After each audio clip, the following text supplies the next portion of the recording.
Here with Bob Arum. Bob, I know when I interviewed you at Manny's Media Day, I told you I was going to catch up with you and see how this whole experience has been so far. So, how are you handling this whole week so far? Right now, I feel like I'm a triathlon athlete. I've swam the water, I've ridden the bike, and now I'm racing to the finish line. And for the first time, I'm beginning to glimpse the finish line. So as hard as the journey has been, my heart is light because I see the end. What's your schedule been like? I know fans are really curious to see what does Bob Arum do in a day, but what have you been doing this whole week? Well, I spend time in the office doing the business side. I have good people like Todd and so forth doing their lion's share. I come and yesterday participated in the rally, the Manny's rally, then came over to the press tent. Today we had a meeting with the press, then with Manny, myself, and Freddie. Then we had the press conference, and then I came over here. I think it's very, very important to be here in a press room and talk to the press about anything they want to know, because I think the more information that's out there, the better off everybody is. To you so far, what stuck out the most out of this whole promotion? I think the thing that I'll come away with most is Manny's demeanor. I mean, everybody gets uptight, whatever they say, before a big fight. And Freddie's a little uptight, and the camp is a little uptight. Manny, as if he's going to a party. He is so not uptight. Like I've never seen anything like that from, and I've been around Ali and Marvin Hagler and Leonard and Hearns, Duran, great fighters. They're all begin to get uptight before a fight. This guy, he's smiling, he's relaxed, he's confident, and he's kidding everybody who acts a little anxious. You mentioned to me that the nerves don't start until the weekend before the fight, so Sunday, but have they started already for you? Are you feeling already the nerves? No, I'm not. Every time I begin to get a little nervous, I make sure I spend time with Manny, and that relaxes me. No, me, I'm a young guy, so I wasn't around for all these other fights in the past. You already going through half of this week, 2 more days left, but you already have a good sense of how it is. And I know you can't compare fights because we live in different eras and technology and so forth, but from what you've seen with media and press coming and the atmosphere, how does it compare, if you can put it in some perspective, to those other fights? You can compare. I mean, the press turnout when Marvin Hagler fought Sugar Ray Leonard was enormous.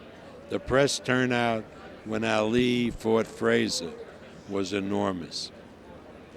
Now, with the internet, with the blogging, with the social media, the volume of people is much greater, much, much greater. And so you really can't compare it. You can't. You just can't. It's just not fair to compare it. What about the atmosphere, though? Because you were around with the atmosphere with those fights. How does it compare to this one? The atmosphere, I think, I really can't say. It's sort of the mind does tricks. I sort of liked the atmosphere around those fights more. Yeah. It was more, we did more things. For example, when we did Hagler Hearns, Budweiser, which was the sponsor, did this massive party out at the pool at Caesars. Massive party. And that day, we were told that Jake Lamotta who I had hired to help do publicity, was going to get married for the umpty-umpth time. And he was going to get married at the then the Barbary Coast, which was the hotel across the street from Caesars. So I asked Jake, I said, Jake, who's going to be your best man? And he says, who's going to be your best man? What do you ask that? Sugar Ray Robinson. I said, Sugar Ray Robinson? You fought him 7 times. He says, yeah, and he beat me 6 times. He's the best man. and Robinson was his best man. And then Jake, I remember his new wife came over to the pool party, and Jake thought the party was for him. But it was great. Those days can't be duplicated. Yeah. Do you miss those days, Bob? Sure you do. You always miss the times when you were younger. Yeah. And so I'm not saying that these days aren't fun, but as an older person, it's not the same as when you're in almost like the bloom of youth or early middle age. You're still trucking along, though. I'm surprised that you still have as much vigor as a young person, and you're able to keep up with all the stuff that's going on, not only for this week, but for the other fights that you do. Let's knock wood. Why not? What do you mean? That's a good sign. Good genetics, at least. Yeah, I hope so. Bob, you mentioned you see the light at the end of the tunnel. We're almost there. Do you think on Saturday when you finally sit down and Manny and Floyd finally get in there, what's going to be going on through your mind? I'm just pulling for my guy, truthfully. Pulling for my guy.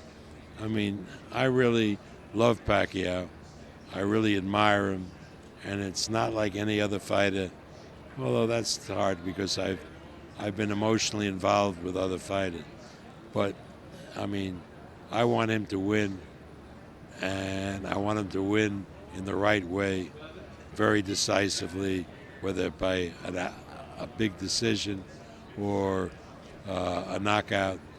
And I believe it's going to happen. And then Lovey and I are planning our flight to Manila for the big parade.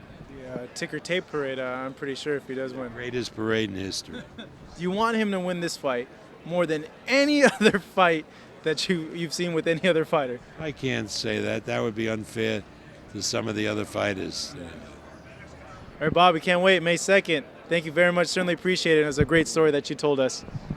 I got plenty of stories. I'm sure you do, Bob.